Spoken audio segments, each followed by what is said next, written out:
दोस्तों, बहुत समय पहले की बात है। किसी नगरी में एक युवक रहा करता था। वह युवक बहुत ही शर्मीला था। वह इतना शर्मीला था कि जब भी उसके सामने कोई नया व्यक्ति आ खड़ा होता तो वह उससे बात तक नहीं करता था। यहाँ तक कि जिन्हें वह जानता था, पहचानता था, उनसे भी बात करने में उसे बहुत शर्मा आया करता था। वह उनसे भी ठीक से बात नहीं कर पाता था और अपनी इस समस्या के कारण वह खुद ही बहुत परेशान रहता था, क्योंकि वह अपने जीवन में कुछ कर ही नहीं पा रहा था। धीरे धीरे समय बीतता गया और समय बीतने के साथ साथ उस युवक की शर्माने की आदत भी बढ़ती चली गई, जिसके कारण वह अत्यधिक निराश रहने लगा, परेशान रहने लगा, चिंतित रहने लगा। उसे यह समझ नहीं आ रहा था कि वह अपनी इस समस्या से किस तरह से छुटकारा पाए। उसके घर वाले भी अब उसकी इस समस्या को लेकर बहुत चिंतित रहने लगे थे। वे सोचते थे, इसका क्या होगा, यह अपने जीवन में कुछ कर पाएगा भी या नहीं। जब भी वह कहीं पर काम के लिए जाता तो लोग इसके सीधेपन का फायदा उठाते हैं, उसे परेशान करते हैं। वह कुछ ज्यादा कह नहीं पाता था, जिसके कारण उसे कोई कुछ भी कह देता और वहां से चला जाता है। इन्हीं सब कारणों की वजह से उसका मन कहीं भी किसी भी काम में नहीं लगता। वह हर काम को कुछ ही दिनों में छोड़ दिया करता। उसके मन में बहुत कुछ चल रहा था। उसके मन में विचारों के तूफान उठ रहे। वह सबसे बहुत कुछ कहना चाहता था, लेकिन अपनी इस आदत के कारण वह किसी से कुछ नहीं कह पा रहा था। वह अंदर ही अंदर घुटता जा रहा था। सारे विचार, सारी बातें उसके मन में ही दबी पड़ी थी, लेकिन कभी भी वह किसी से भी अपने मन की बात नहीं बताता था। जब छोटा सा बच्चा था तब उसे लोग बहुत पसंद करते थे। उसकी इस आदत को भी लोग सराह थे, लेकिन इसी आदत की वजह से जब वह बड़ा हो गया, युवा हो गया, तो इसी आदत के कारण उसे अपना जीवन जीने में भी अत्यधिक परेशानियां उठानी पड़ रही थी। और वह युवक भी अपनी इस गलती के कारण बहुत परेशान रहता। अपनी इसी एक आदत से छुटकारा पाना चाहता था। वह चाहता था कि वह लोगों से अपने मन की बात खुलकर कह पाए। वह जो कुछ करना चाहता है, जो कुछ कहना चाहता है, वह सबसे वह खुलकर कह सके। लेकिन जब भी कोई दूसरा उसके सामने आता तो उसकी जुबान मानो खुलती ही तक नहीं थी कि वह अपने माता पिता के सामने भी ठीक से बात नहीं कर पाता था। केवल उसके कुछ मित्र थे जिनसे वह अपने मन की बात कर पाता था। जब भी वह किसी बात का जवाब देता तो लोग उसकी हंसी उड़ाते, उसका मजाक बनाते। लोग कहते हैं कि आज तो तेरे मुंह में भी जबान आ गई है। यह समस्या दिन बदन बढ़ती चली जा रही थी और इस समस्या के कारण अब उसके पिता भी अत्यधिक चिंतित रहने लगे थे। वह चाहते थे कि उनका बेटा भी दूसरों के सामने अपने मन की बात रख सके, लेकिन एक दिन जब अपने उस बेटे को दूसरों के सामने शर्मिंदा होता हुआ देख रहे थे, उन्हें बहुत क्रोध आया और वह अपने बेटे को खरी खोटी सुनाने लगे। उन्होंने उसे इतना डांट दिया कि वह युवा लड़का अत्यधिक क्रोधित हो गया और वहां से बिना कुछ कहे वहां से चला गया। शाम हो चुकी थी और अब तक उनका बेटा घर नहीं लौटा था। माता और पिता दोनों बड़े ही चिंतित थे। वे अपने बेटे को वापस घर पर देखना चाहते थे, लेकिन युवा लड़का तो भागते भागते पहाड़ की चोटी पर जा पहुंचा था। वह वहां से नीचे की ओर झांक रहा था और ईश्वर से कह रहा था, हे भगवान, आपने मुझे ऐसा क्यों बनाया। लोग मेरा मजाक उड़ाते हैं, लोग मेरी हंसी उड़ाते हैं। जब मैं इस दुनिया में अपने मन की बात रख ही नहीं सकता, मैं किसी से कुछ कह ही नहीं सकता, तो फिर मैं इस जीवन को जीकर क्या करूंगा। जब भी मैं किसी की से कुछ कहने की कोशिश करता हूं तो लोग मेरा मजाक बनाते हैं, मेरी हंसी उड़ाते हैं, यहाँ तक कि वह मुझसे कुछ भी कहकर चले जाते हैं और मैं उनका जवाब नहीं दे पाता। ऐसा जीवन जीकर मुझे क्या मिलेगा, इसलिए मैं तेरे पास आ रहा हूँ। इतना कहकर जैसे ही वह युवक कूदने की तैयारी कर रहा था कि तभी पीछे से आवाज सुनाई पड़ी, बेटा, जान देना तो बहुत आसान है, लेकिन इस जान को तुम वापस नहीं पा सकोगे। जैसे ही यह आवाज उसके कानों में पड़ी, वह पीछे मुड़कर देखने लगा। उसने जैसे ही पीछे मुड़कर देखा, उसने पाया कि एक बौद्ध भिक्षु उसके पीछे खड़े हैं। उन्हें देखकर वह डर सा गया और अपने कदम पीछे खींच लिए और चुपचाप वहां पर खड़ा हो गया। अपनी आदत के कारण वह उनसे कुछ कह नहीं पा रहा था। तभी बौद्ध भिक्षु उस युवक से कहते हैं, बेटा क्या बात है, आखिर तुम यहाँ पर क्या कर रहे और तुम अपने इस जीवन को क्यों समाप्त करना चाहते हो। यह अनमोल जीवन बहुत कम लोगों को प्राप्त होता है और तुम्हें यह जीवन व्यर्थ लगता है। इस पर वह युवक कहता है, नहीं नहीं, कुछ नहीं, मैं तो बस यहाँ पर खड़ा होकर देख रहा था। तभी बौद्ध भिक्षु उस युवक से कहते हैं, बेटा मैं जानता हूँ कि तुम यहाँ पर क्या करने आए थे, तुम मुझसे कुछ नहीं छुपा सकते, लेकिन मैं चाहता हूँ कि तुम अपनी समस्या मुझसे खुद बताओ, तभी मैं उसका समाधान तुम्हें बता पाऊंगा। यदि तुम चाहते हो कि कोई तुम्हारी मदद करे तो उसके लिए पहले तो तुम्हें ही आगे बढ़ना होगा। यदि तुम चाहते हो कि मैं तुम्हारी समस्या का समाधान करूं तो तुम्हें मुझे अपनी समस्या बतानी होगी, वरना मैं कुछ नहीं कर सकूंगा। उन बौद्ध भिक्षुओं की यह बात सुनकर वह युवक कहता है, नहीं नहीं, मैं ठीक हूं, मैं सच कह रहा हूं। उस युवक की यह बात सुनकर बौद्ध भिक्षु उस युवक से कहते हैं, ठीक है बेटा, यदि तुम नहीं चाहते कि मैं तुम्हारी मदद करूं तो कोई बात नहीं, मैं तुम्हारी बात पर विश्वास कर लेता हूं, लेकिन तुम्हें भी मेरी एक बात पर विश्वास करना चाहिए कि मैं तुम्हारी मदद के लिए ही यहाँ पर आया हूँ। तुम चाहो तो तुम अपनी समस्या मुझे बता सकते हो और मैं तुम्हारी इस समस्या का समाधान भी अवश्य करूंगा। इसका जवाब देते हुए युवक उन बौद्ध भिक्षु से कहता है, नहीं नहीं, मैं ठीक हूँ, आप जाइए। इस पर वह बौद्ध भिक्षु उस युवक से कहते हैं, ठीक है बेटा, यदि तुम चाहते हो कि मैं यहाँ से चला जाऊँ तो मैं यहाँ से चला जाता हूँ, लेकिन मेरी एक बात याद रखना, मेरे जाने के बाद मैं तुम्हारी कोई मदद नहीं कर पाऊंगा और हो सकता है कि तुम्हारी मदद के लिए कोई और आगे भी ना। इतना कहकर बौद्ध भिक्षु पीछे की ओर मुड़े और अपने मार्ग में आगे बढ़ने लगे। वह युवक वहीं पर खड़ा होकर यह सब देख रहा था। जैसे ही वह कुछ दूर पहुंचे तभी उस युवक ने जोर से आवाज लगाई, हे गुरुदेव, मेरी समस्या बहुत बड़ी है, क्या आप उसका समाधान कर सकेंगे, क्या आप मुझे उसका समाधान दे सकेंगे। यह सुनकर बौद्ध भिक्षु वहीं पर खड़ा हो गए। पीछे मुड़कर उन्होंने उस युवक की बात का जवाब देते हुए कहा, बेटा, इस दुनिया में कोई भी ऐसी समस्या नहीं है जिसका कोई समाधान ना हो। यदि तुम मुझे अपनी समस्या बताओगे तो मैं उसका समाधान अवश्य करूंगा। तभी वह युवक उन बौद्ध भिक्षु से अपनी समस्या बताते हुए कहता है, गुरुवार, मेरी एक बहुत बड़ी समस्या है कि मैं शर्मिला हूँ, जिसका कारण मैं किसी से कोई बात नहीं कर पाता, यहाँ तक कि मैं अपने मन की बात भी किसी को नहीं बता पाता। जब भी मैं किसी से बात करने की कोशिश करता हूँ तो लोग मेरा मजाक उड़ाते हैं, मेरी हंसी उड़ाते हैं।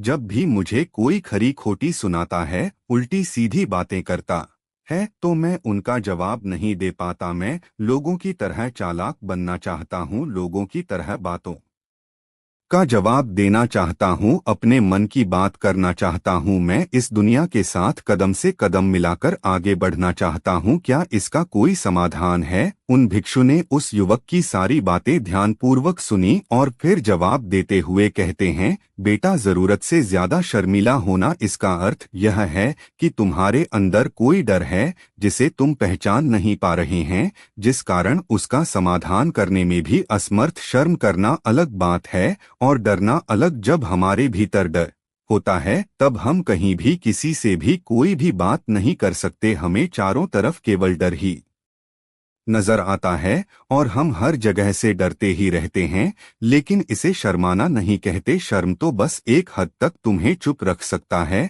फिर वह बौद्ध भिक्षु उस युवक से कहते हैं, बेटा, तुम सबसे अधिक किससे शर्माते हो। युवक इसका जवाब देते हुए कहता है, गुरुवर, मुझे अपने पिता से बात करने में बहुत शर्म आती है, मैं उनके सामने कुछ बोल ही नहीं पाता। तभी वह बौद्ध भिक्षु उस युवक से कहते हैं, अच्छा तो यह बताओ, जब तुम अपने पिता से बात कर रहे होते हो या फिर बात करने का प्रयास करते हो तो तुम्हारे मन में कैसे ख्याल आते हैं। युवक इसका जवाब देते हुए कहता है, गुरुवर, जब भी मैं अपने पिता से बात करने का प्रयास करता हूँ तो मुझे ऐसा लगता है कि मानो मेरे पिता अभी मुझे डांट देंगे, मुझ पर क्रोध करेंगे, मुझसे या नाराज हो जाएंगे, और कहीं ना कहीं मुझे यह भी लगता है कि मैं कुछ गलत बात ही करूँगा। यहाँ तक कि मेरे मन में ऐसे भी ख्याल आते हैं कि शायद मेरे पिता मुझसे प्यार ही नहीं करते। परंतु गुरुवार, आप कहते हैं कि शर्म अलग है और डरना अलग बात है, तो क्या कोई ऐसा उपाय है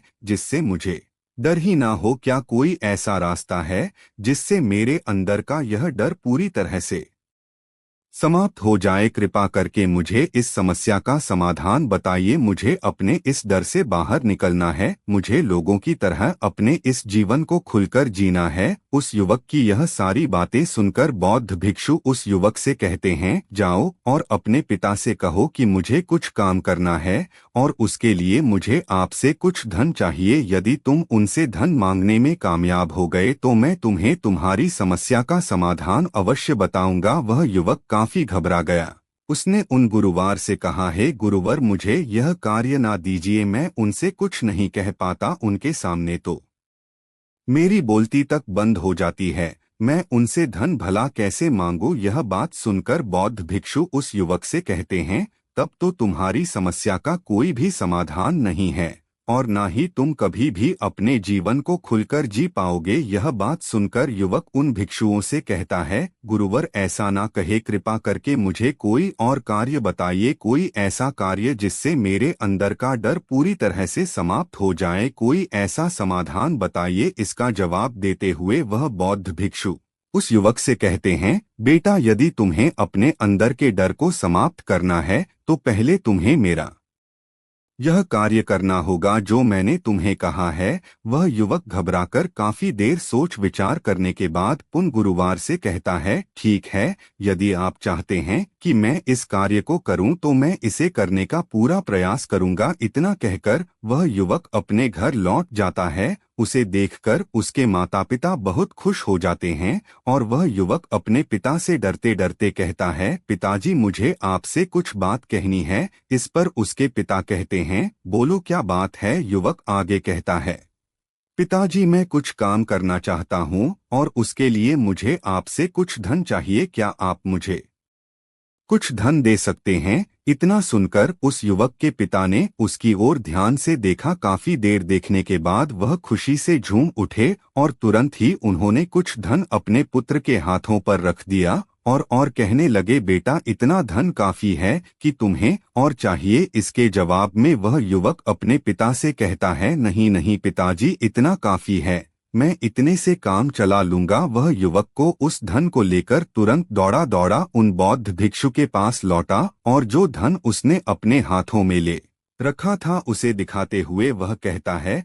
गुरुवर, जैसा आपने कहा था मैं धन लेकर आपके पास आ चुका हूँ। मैंने अपने पिता से धन मांग लिया है। अब मुझे आप मेरी समस्या का समाधान बताओ। तभी बौद्ध भिक्षु उस युवक से कहते हैं, अरे इतनी जल्दी क्या है? अभी तो तुम्हें मेरे लिए एक और काम करना है, तभी मैं तुम्हें तुम्हारी समस्या का समाधान अवश्य बताऊंगा और यदि तुम मेरे लिए इस कार्य को नहीं पूरा कर सके तो मैं तुम्हें कभी भी तुम्हारी समस्या का समाधान नहीं बताने वाला। तभी वह युवक उन बौद्ध भिक्षुओं से कहता है, हे गुरुवर, अभी तो मैंने आपके लिए एक काम किया है, अभी आप मुझे एक और काम करने के लिए कहा। तभी बौद्ध भिक्षु उस युवक से कहते हैं, हाँ, तुम्हें मेरे लिए एक और काम करना ही होगा। वह युवक एक बार फिर से काफी देर सोच विचार कर उन बौद्ध भिक्षु से कहता है, अच्छा ठीक है, बताइए अब मुझे क्या करना है? इसके जवाब में बौद्ध भिक्षु उस युवक से कहते हैं, जाओ और यह धन जो तुमने अपने पिता से मांग कर लाया है, इस धन को वापस अपने पिता को लौटा दो और साथ साथ यह भी कहना कि पिताजी, मैं अभी काम नहीं करना चाहता, लेकिन जब समय आएगा तो मैं आपसे यह धन वापस ले लूंगा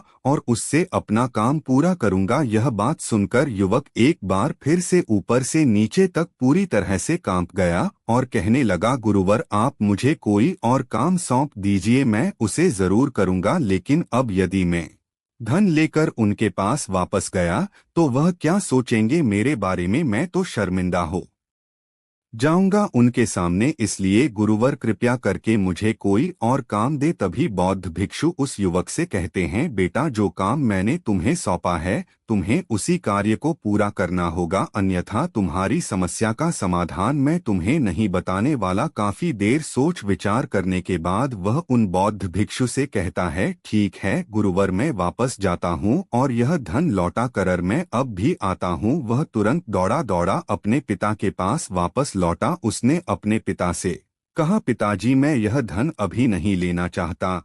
यह धन आप मुझसे वापस ले लीजिए।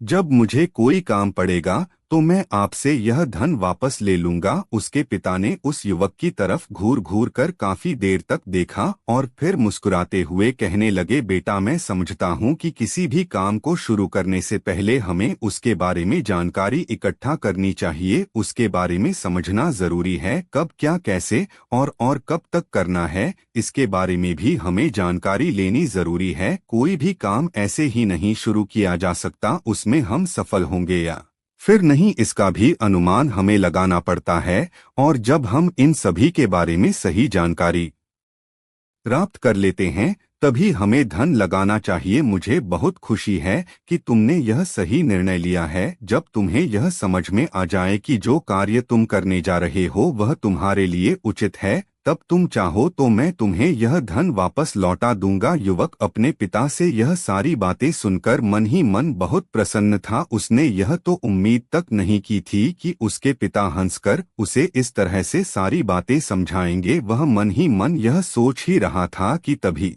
उसके पिताजी उसके और करीब आए और अपनी उस युवा बेटे को गले से लगा लिया। जैसे ही उसके पिता ने उस युवक को गले से लगाया उसको बहुत अच्छा महसूस हुआ। उसका आत्मविश्वास, उसका हौसला और बढ़ता गया। उसके बाद युवक वापस पुण्य गुरुवर के पास लौटा और कहने लगा, गुरुवार जैसा आपने कहा था मैंने बिल्कुल वैसा ही किया है। मैंने धन अपने पिता को वापस कर दिया है। अब तो कृपया करके मुझे मेरी समस्या का समाधान बता दीजिए। तभी बौद्ध भिक्षु उस युवक की तरफ देखकर मुस्कुराते हैं और इस युवक से कहते हैं, बेटा इतनी जल्दी क्या है, अभी तो तुम्हें मेरे लिए एक और काम करना ही पड़ेगा। वह युवक कहता है, महाराज आप आखिर मुझसे बार बार इस तरह से काम क्यों करवा रहे? क्या आपके पास मेरी समस्या का कोई समाधान नहीं है? कहीं आप मुझे बेवकूफ तो नहीं बना रहे? जिस तरह से लोग मुझे बेवकूफ बनाते हैं, क्या आप भी मेरे साथ वही तो नहीं कर रहे हैं?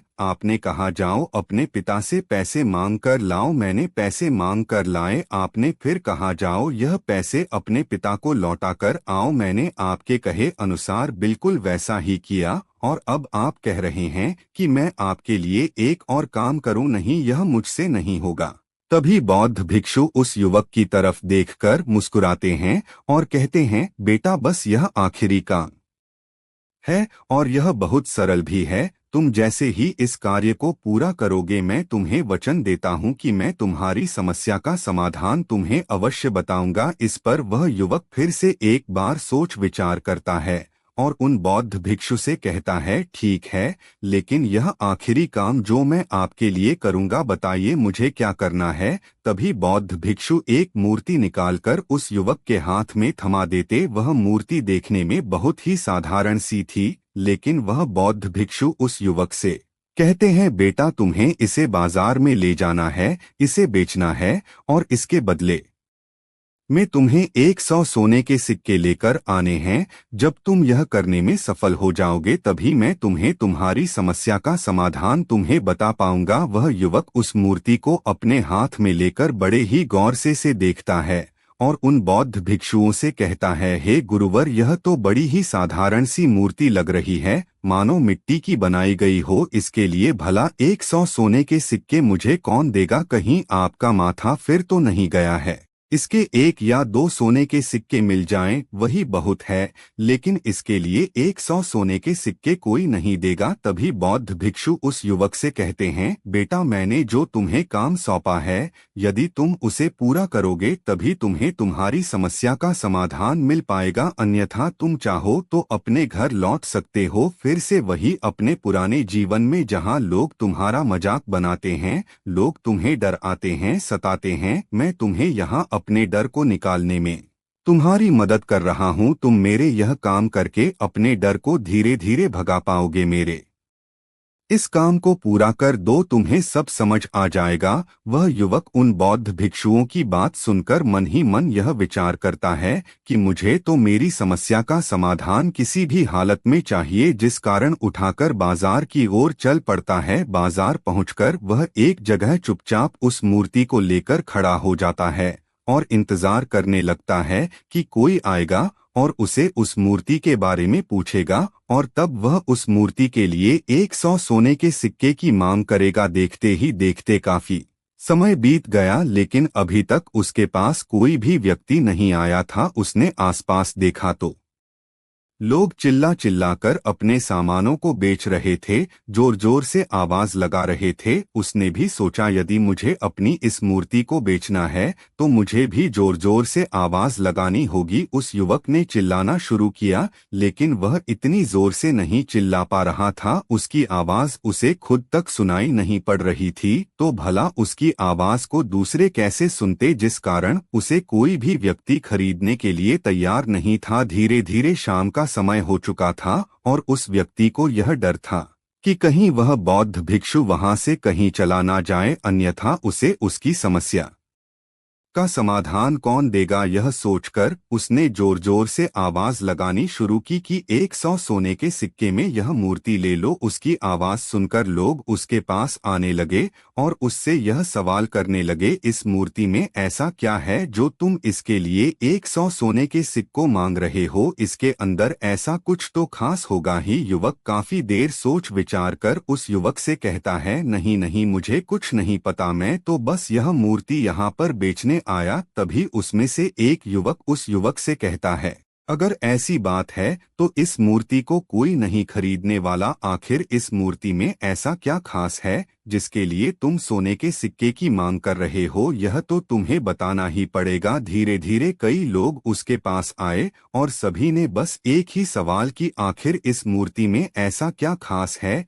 ऐसी क्या बात है जिसके लिए तुम सोने के सिक्के की मांग कर रहे? उस युवक ने उससे बातचीत की, उन्हें समझाने की कोशिश की, कई प्रयत्न किए, लेकिन कोई भी उस मूर्ति को 100 सोने के सिक्के देकर खरीदने के लिए तैयार नहीं था। वह निराश हो गया, उसे कुछ समझ नहीं आ रहा था कि वह क्या करें। तभी बाजार में उसने देखा कि कुछ लोग अपने सामानों की खासियत बता रहे हैं, उसे बेचने के लिए उसकी खास खास बातों के बारे में लोगों को समझा रहे हैं। यह देखकर उसने भी सोचा कि मुझे भी इस मूर्ति की कुछ खासियत लोगों को बतानी हो। उसने फिर एक बार जोर जोर से आवाज लगानी शुरू की, समस्या का समाधान निकालने वाली मेरी गुरु की इकलौती मूर्ति, जो इस दुनिया में केवल एक ही है, जिसके पास भी यह मूर्ति होगी उसके घर में कोई समस्या नहीं होगी। यह मूर्ति उस समस्या का समाधान तुम्हें अवश्य बताएं। यह सुनकर लोग उसके पास पहुंचने लगे और उसे यह सवाल करने लगे कि क्या सच में यह मूर्ति जिसके पास होगी उसके पास कोई समस्या नहीं होगी? क्या सच में यह सभी समस्याओं का समाधान करती है? इसका जवाब देते हुए युवक कहता है, हाँ, सभी समस्याओं का समाधान कर देती है। यदि आप इस मूर्ति को ले जाते हैं, आपके घर में कोई भी समस्या होगी तो उसका समाधान यह आपको अवश्य बताएगी। चाहे कोई भी समस्या हो, कैसी भी समस्या हो, कैसी भी परिस्थिति हो, आपको इसका समाधान अवश्य मिलेगा। इतना सुनने के बाद अब वही एक मूर्ति सबको चाहिए थी। उस मूर्ति के दाम लगाने लगे, कोई उसे 200 सोने के सिक्के तो कोई 400, कोई 6-7 तो कोई 1000 सोने के सिक्के देने के लिए तैयार था। उस मूर्ति की कीमत लगातार बढ़ती जा रही थी। जैसे जैसे लोगों को पता चलता जा रहा था कि यह मूर्ति लोगों की समस्या का समाधान करती है, लोग उसे किसी भी कीमत पर खरीदने के लिए तैयार हो गए थे।